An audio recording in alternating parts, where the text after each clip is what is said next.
So here is the start list for the second round as we have a look at the teams. Lamar, Lamy Chapuis, Claire and Descombe-Savoie competing for France tonight. They'll be the first to go in this second round. We have, of course, lost 3 teams from that first round. The Italians have gone, which is a shame. The Czech Republic likewise.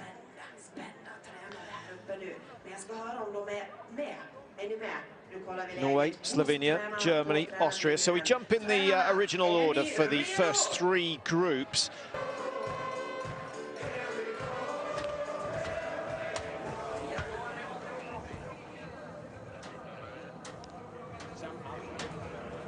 So here we do go. And it is the first jumper in the second round, Leah Lamar of France.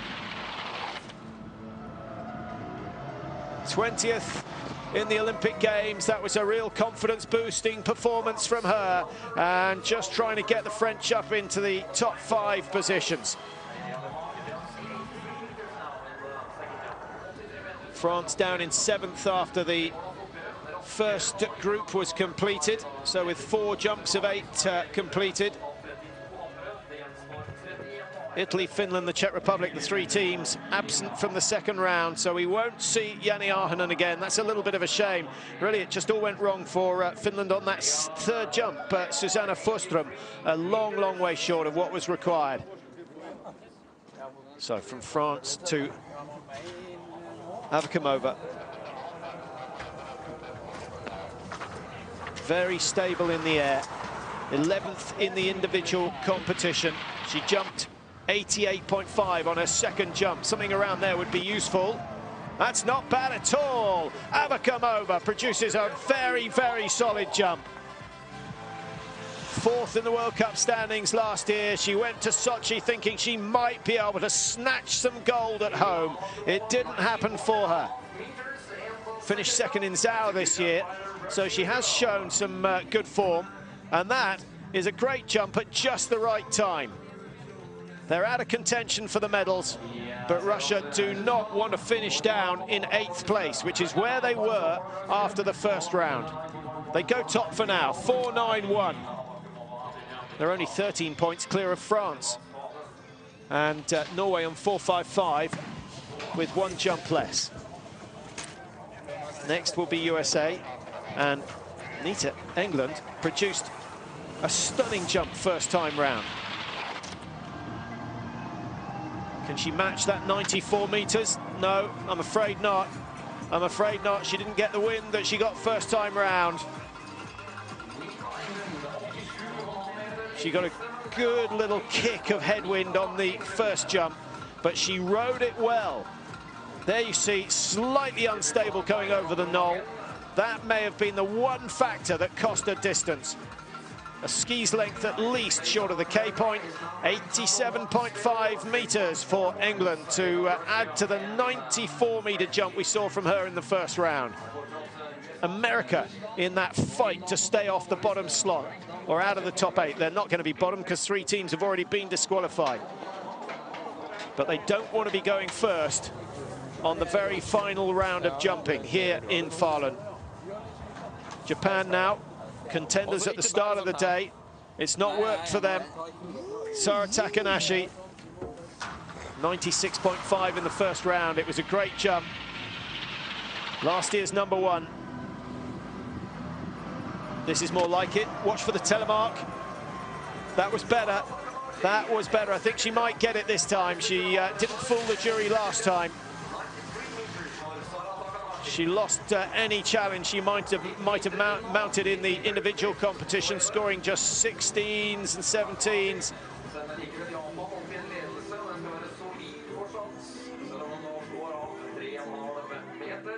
Again, it's suspect. It is suspect. She lands and then pushes that right foot forward. And mixed feelings again amongst the jury. She splits them every time. But a good distance achieved by Takanashi. That could help the Japanese. They go into top spot for now. Norway, Line Yara, the leaders after the first round. 82.5 is the distance to beat, but it needs to be over 90, and it's close enough. It is close enough, and Yara has landed 2 good jumps tonight. That's not as far as her first one, but she is over the K point at 90.5. Will that be enough? I'm not sure it will. I think I can see Austria retaking the, Germany retaking the lead, because Germany have the world champion still to come. Well, I think that 90.5 was generous. That back foot looked to me to be right on the K point line. Half a metre, it's worth a point. It's 1 point. Still, 90.5 doesn't constitute a mistake. And 84.7 the in-run speed on her first jump. 85.4 on the second jump. So I suspect the wind conditions have switched a little, just having a look around. Difficult to tell from here. And 103.5 meters needed for the Slovenians to take the lead. They can't do it. No one's gone over that 100-meter mark in this competition. Harvard Clemenson did it in the Nordic combined event earlier on today. Unstable in flight again. Too much pressure on the right ski, the left ski dropping away. That needs work from Vitic. Last 2 in this first group. Will Norway stay in the leaders' enclosure?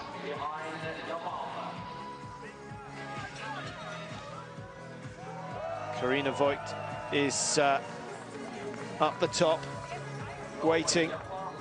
91 and 92 meters in the individual competition, giving her the gold medal. She needs to reproduce the same. Germany only a meter behind the Norwegians. Anything over that K point is going to be effective. It looks okay, but it's very, very tight. No margin opened up by Germany. They've missed a slight opportunity. The door was only open a fraction, but they've not got through. 92 meters, they might be back into the lead after this round, but they have not extended their lead. A 94, 95 meter jump would have been just the ticket for Germany at this stage of the competition. Put an element of doubt in the Norwegians' minds.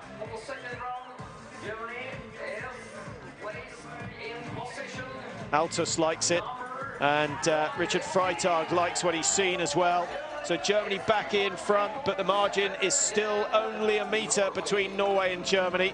It's only a meter, so it's going to be down to Bardal versus Freitag in the second group. And Austria still struggling to close that 15-meter lead. 95 would be good enough. Well, that's a better jump from Daniela Irashko-Stoltz. 95.5 in the first round. I think she's got the longest jump she has, 92.5. But she's only got half a meter back. She needed 5 meters off the Germans and the Norwegians. So I think as the jumps go, Austria are now having to change their game plan. They're looking for the bronze medal, not the silver or the gold. Should Germany and Norway make mistakes, they might have to change their plan again. But at the moment, they're too far adrift to hope of taking the gold medal. The margin over 20 points, 24 points, so there's still 12 meters between first and fourth. Group 1 complete, 3 jumps to go. Germany, Norway, Japan on the podium at the moment. You can see the points on the right-hand side.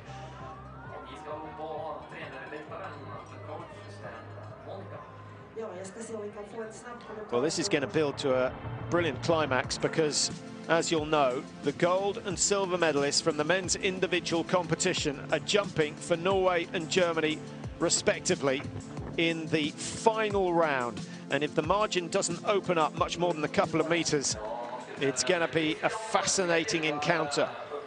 Will Germany, with Severin Freund, get their revenge, or will Rune Velta of Norway make it a double golden games here in Falun? Freitag's the next man to go for Germany.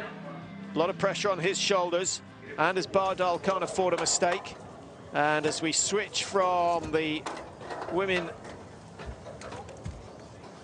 to the men. There'll be a slight change in the gate position.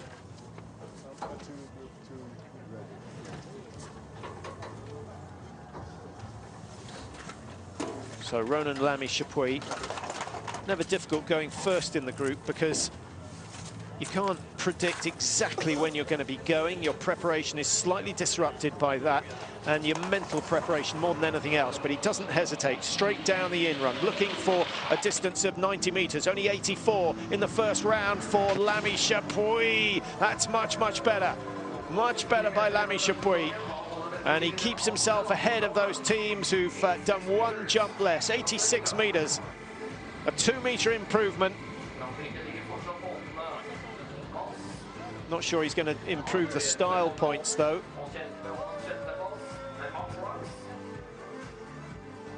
A wide enough telemark, but then pulls the legs back together.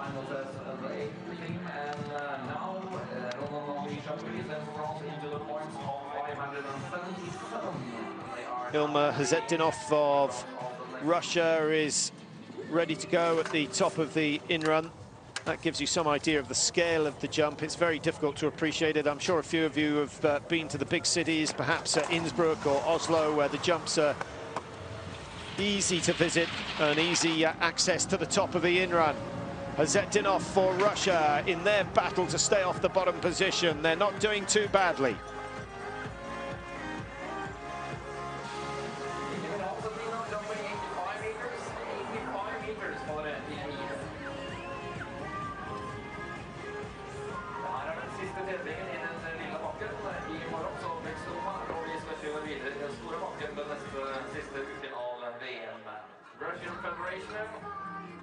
Into place number 1 or 2. We're waiting for reports for Hazetdinov. This beautiful slow motion pictures is sent all around the world. Russia is leading. So Russia 5.86, which is a good 9-point lead over France. And now the Americans. Nicholas Alexander 82.5. He needs that to take the lead. This looks much better, much better. Oh, our first faller of the night, and all the distance, all the good work has been undone. No, I hope he's okay. It didn't look a particularly nasty fall.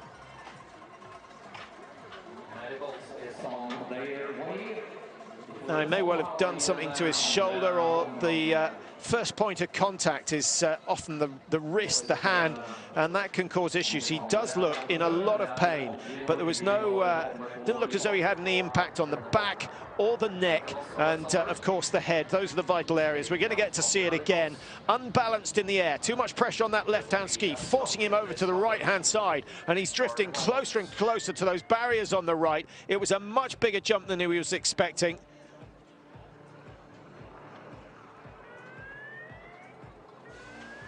Well, he seems to have hurt he seems to have done his knee, and that must have happened on the landing itself. Have a look at this. Bang! Well, medial ligament certainly, and perhaps the anterior cruciate might have taken a knock here. This is a bit of a concern for the Americans. Lots of pressure on that left leg. Yes, the cruciates have gone up. Oh, that is painful, and that's very serious for the young American. Nicholas Alexander with a much nastier injury than it looked originally. The slow-mos have...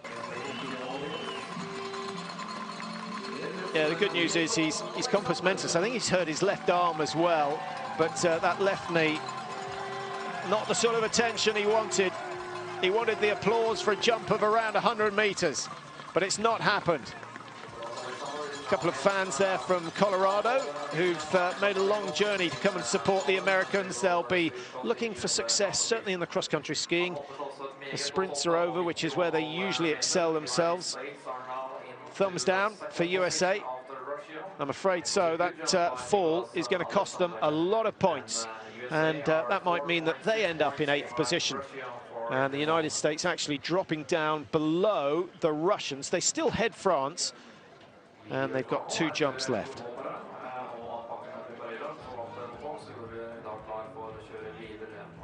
So the delay would affect most ski jumpers, but I don't expect that Noriaki Kasai will be too phased. He's been around far too long for that to happen, and he'll have a system to deal with those sort of problems. No hesitation, straight onto the bar, looking for something over 90 meters. Noriaki Kasai of Japan, just a warm-up for the big hill contest. Incidentally, the large hill competition taking place this week. We've got the qualifying on Wednesday, and then on Thursday, the H134. Hopefully, David will be back in action by then to cover that event. And then the Team 134 on Saturday. That would be a great climax to the ski jumping at these World Championships. Metre and a half short of his first round jump. Good enough to put Japan into the top position for now. But they could well be pushed down into fifth. I think they're still going to hold on to their lead over Slovenia. This is where the battle is. Norway with Anders Bardal.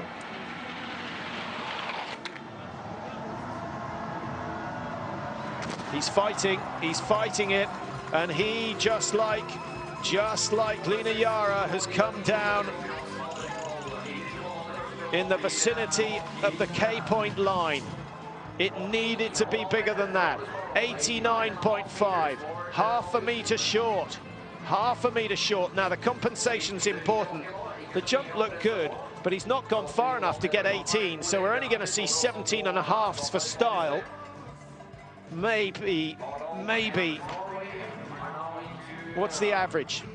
The average just over 17.5. So Anders Bardal, 89.5 meters. Is that the jump that's going to lose them the gold medal? Maybe. Slovenia now with Dejman.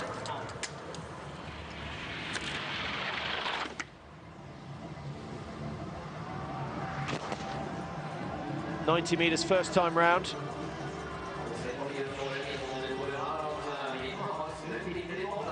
And he's dropped a little as well. Now, that could mean that the wind conditions have changed. If that's the case, that's good news for Norway. Again, we'll have another look at the compensation, because it might mean that Germany can't steal too much of an advantage. But Richard Freitag is next to go, and Freitag looked very good in the first round, over 93 meters, and actually all his competitions so far have been over the K-point. Norway lead, but for how much longer? This is the man that could spoil the Norwegian party, Richard Freitag. And then Germany have Katrina Altus and Severin Freund to go. It's a strong team. It's good. It is good, and he's over the K-point. The lead being extended, not by a massive margin, but almost certainly it is being extended. 92 meters, 2.5 meters further. The compensation points again will be important here, but the style points are going to be better than we saw for Bardal as well. And that could be worth another meter. So a 3.5 meter advantage come the end of the second group on this second round. He loses -3.8, but Germany's score now on 6-8-1. 6-8-1, and that is looking healthy. 7 points clear. 3.5 meters is the difference between Norway and Germany. Slovenia with Dejman have gone. This is Michael Haybock of Austria, who've been below par today. So often the leading nation when it comes to the team events in ski jumping. Not tonight.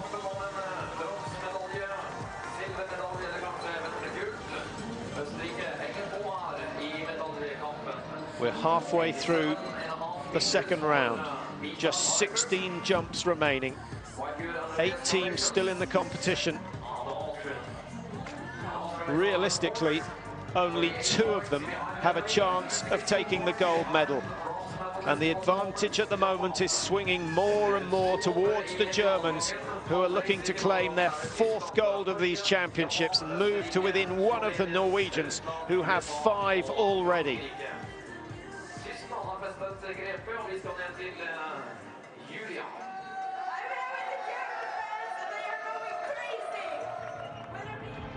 So Germany 3.5 meters clear of Norway, who are 7.5 meters clear of Japan, who are a full 16 points clear of Austria. So that's 8 meters. 8 meters. So some 20 meters separating the top 4 teams here. And we've only got 2 jumps remaining. And the jumps really have only ranged from 85 to 95 meters. The hill record at 97 meters from Severin Freund at the start of the day.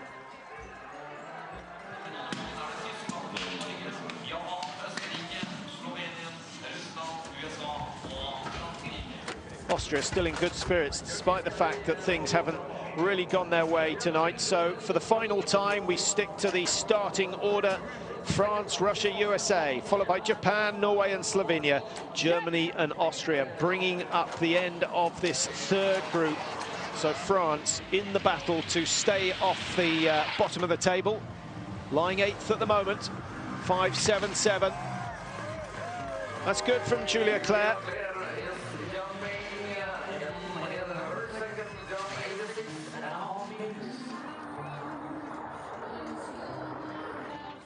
'21st in the individual event.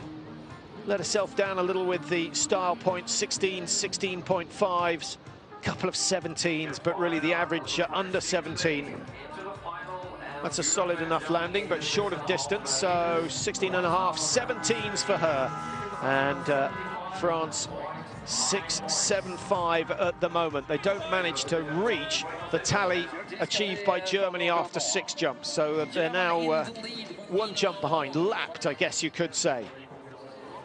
Last of the female jumps for Russia, Sofia Tikhonova.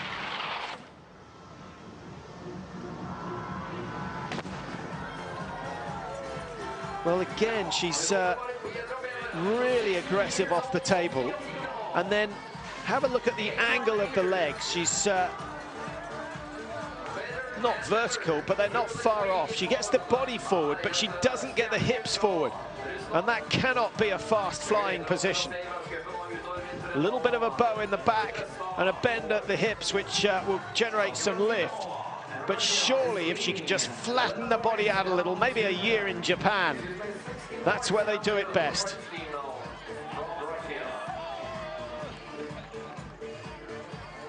Sara Henriksson is next, and her first round jump was sensational. 98.5 meters. Are we going to see that again? This could put the Americans back up into the top 5. Here she goes. It is another good jump. It's another cracking jump from Sara Henriksson. She opens up earlier this time, I think somewhat concerned by the distance of the first jump. She is on fire. Where was this form in the individual event? Henriksson finished down in 6th place. She was delighted with that. 87 and 91, so 2 91-meter jumps would have put her on the podium or thereabouts. She certainly would have challenged Jurasko Stolz. But that is the sort of form we saw from Sara Henriksson when she won the World Championship. Lost a lot of training last year due to injury, so all credit for Henriksson for coming back and for showing this sort of form tonight. What a talent she is. Yuki Ito of Japan, 10 meters short of Henriksson in the first round at 88.5. Needs to up a game. That's better. That's better, much closer to the K point.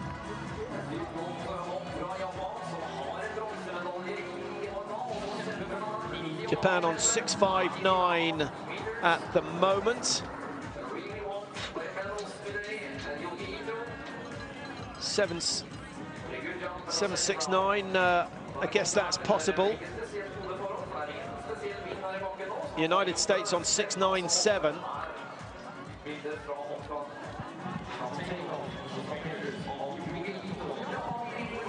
Japan in 3rd place after the first round, and they move back up into the top position on 7.69. So that is a very good tally from them. But you have to feel that 3 of the remaining 4 teams are going to beat that. Norway first with Maren Lundby. This is vital. It's got to be over the K-point. Looked a fraction late on the takeoff. Has she got the flight? That's good. It is good. It's not as far as her first jump of 95 meters. But there's a chance. There is a slim chance that she'll just claw back a meter or two. 91.5. She was late on the takeoff.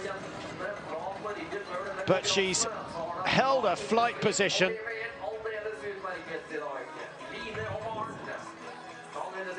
Well, I think she's a little lucky to get the 91.5.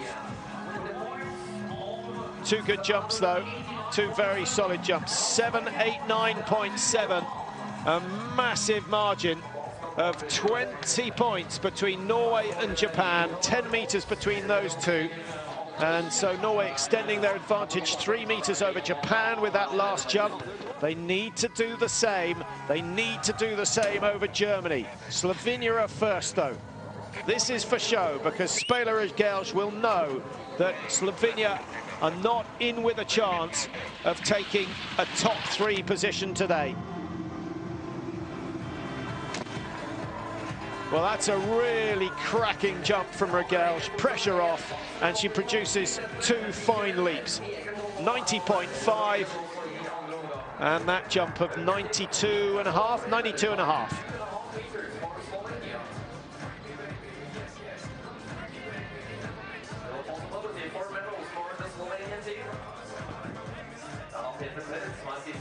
Well, that's a good 4 meters longer than she achieved in the individual. There you see the ski tips very, very high. That's something that she could certainly improve. Let's have a chat to Carina Vogt. Germany, it's looking good for Germany. Carina saying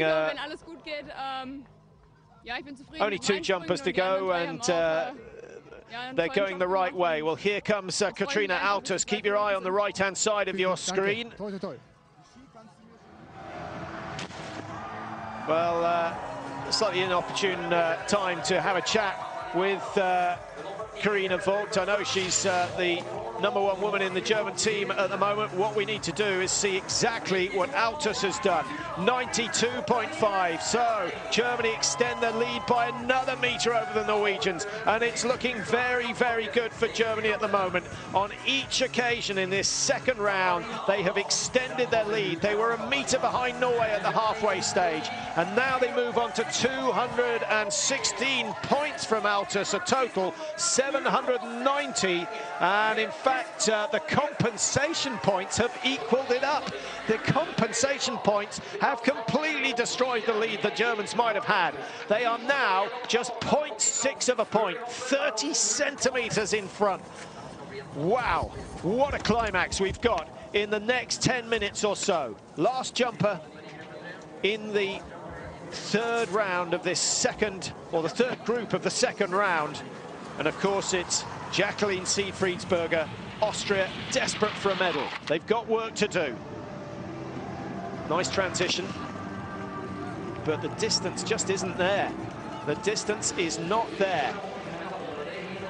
Japan currently on 7.69, Austria on 6.43. I don't think they've made enough of an impression. I think the Austrian team are going to miss out tonight, and that is a rarity in team ski jumping events at major championships.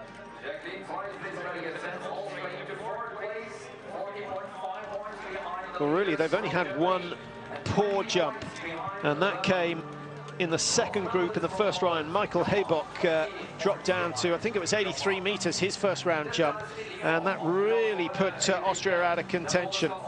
Yeah, it was 83 meters, 17 scored for style, and consequently they are down in fourth and 20 points off Japan, still 10 meters behind. Germany and Norway, very tight indeed.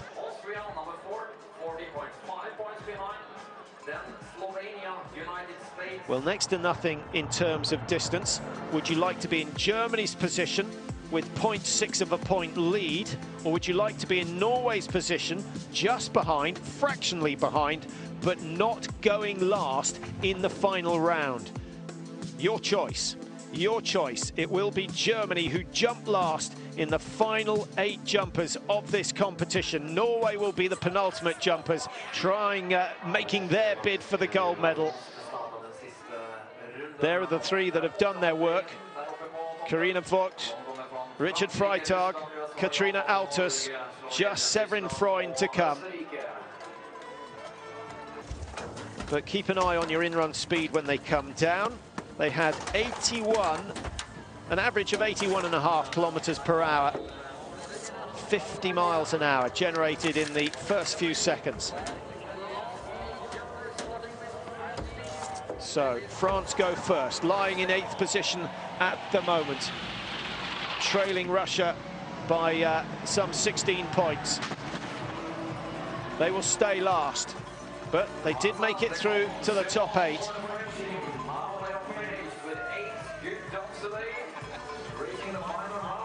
85 meters. 91 for the first jump from Vincent Descombevois.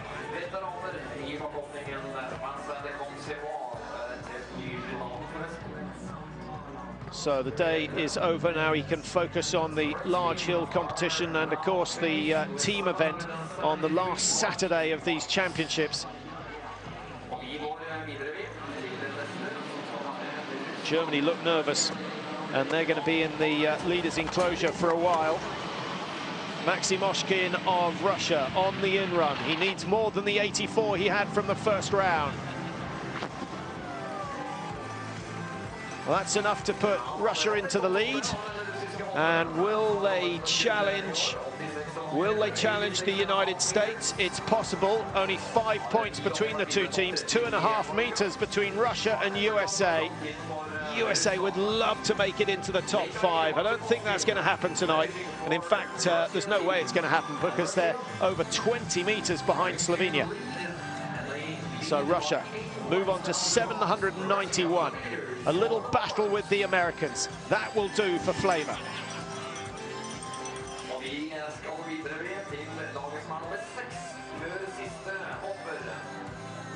William Rhodes, the next man to jump. Well, in fact, here he goes.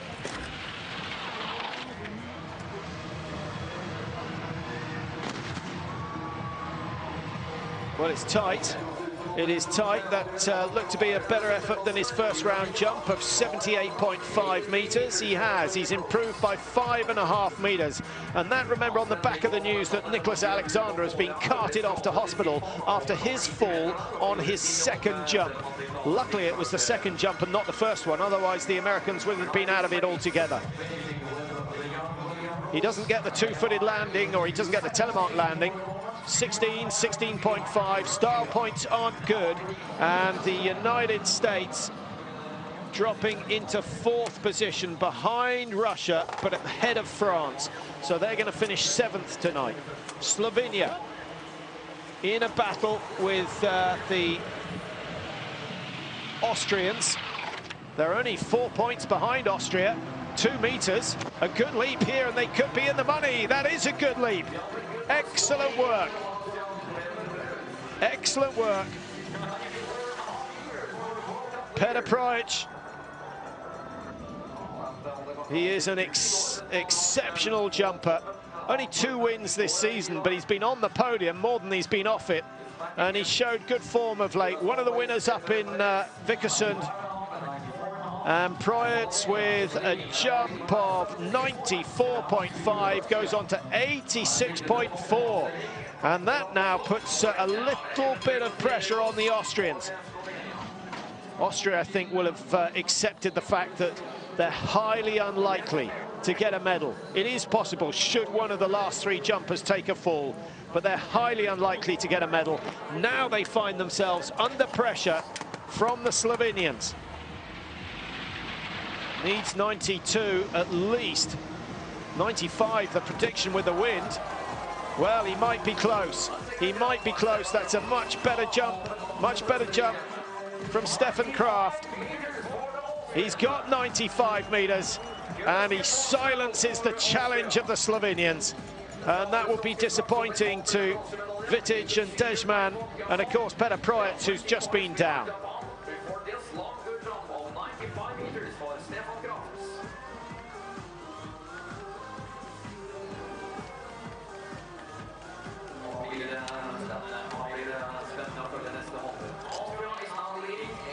So Austria into the lead with 869, but the last three teams to go.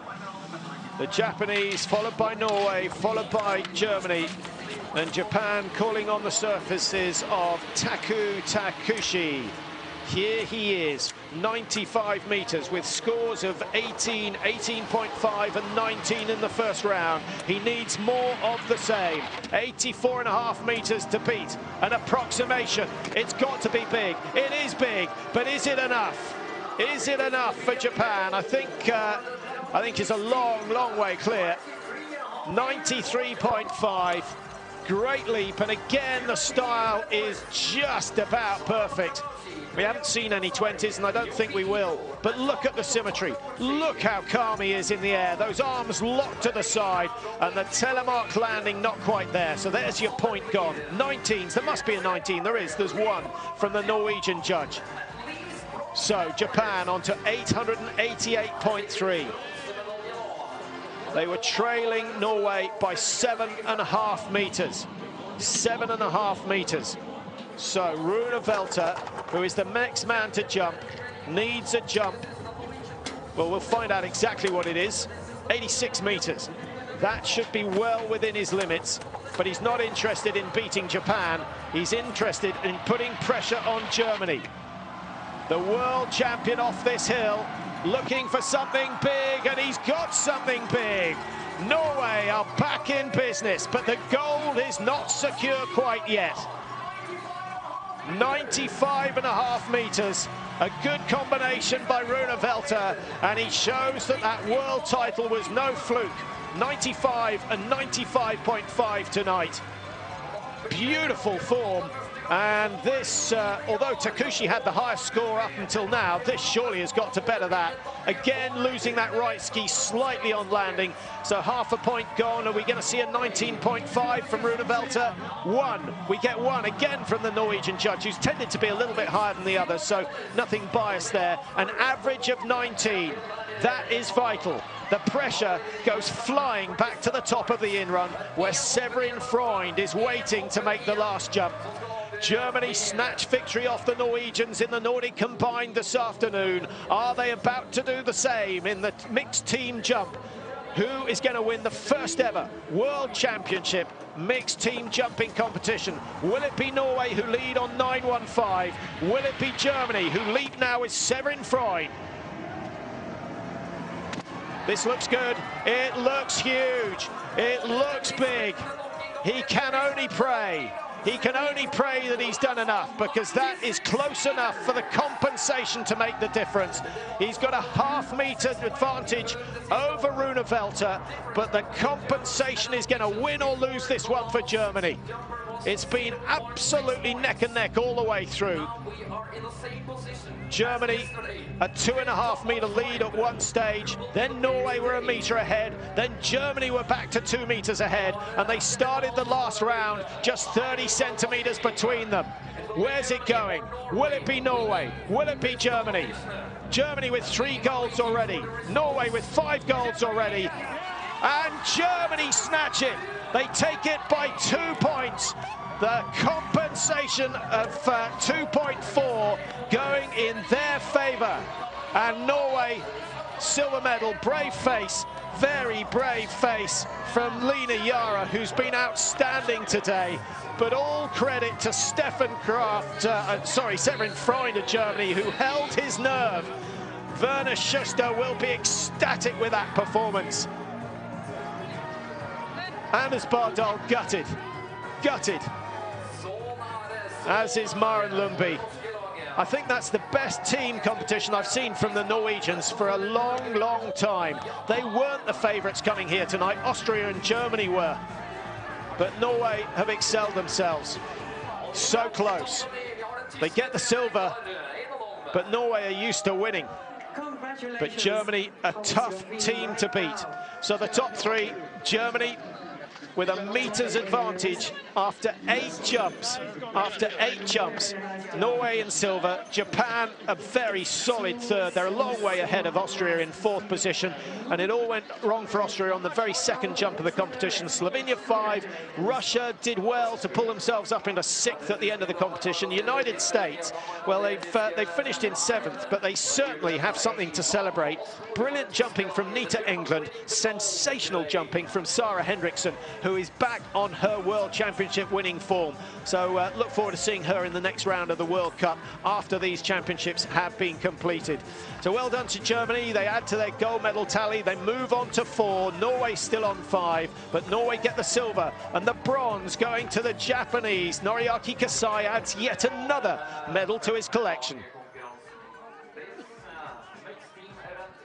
Well, thanks for your company throughout the day. Nordic combined, cross-country, ski jumping. It is a very heavy program. You might be glad to hear they all have a day off tomorrow, and a chance for Mike Dixon and David Goldstrom to recover their voices before the action kicks off again on Tuesday. A look at the teams that have taken the medals tonight. Japan, of course, the Norwegians. Yara, Bardal, Lundby and Rune Velter with a 95.5 meter jump to finish off his routine. Had every right to think he'd done enough, but it wasn't the case. Karina Vogt started the challenge for Germany in good style. Richard Freitag was solid. Katrina Altus, no mistakes from her. Severin Freund gets his revenge. He took silver in the individual, but today he brings Germany to gold in the mixed team event. So a gold and silver apiece. The past, the Austrians or the Germans have broken clear, but not a single mistake from the Germans or the Norwegians. A lot of it came down to style in the end.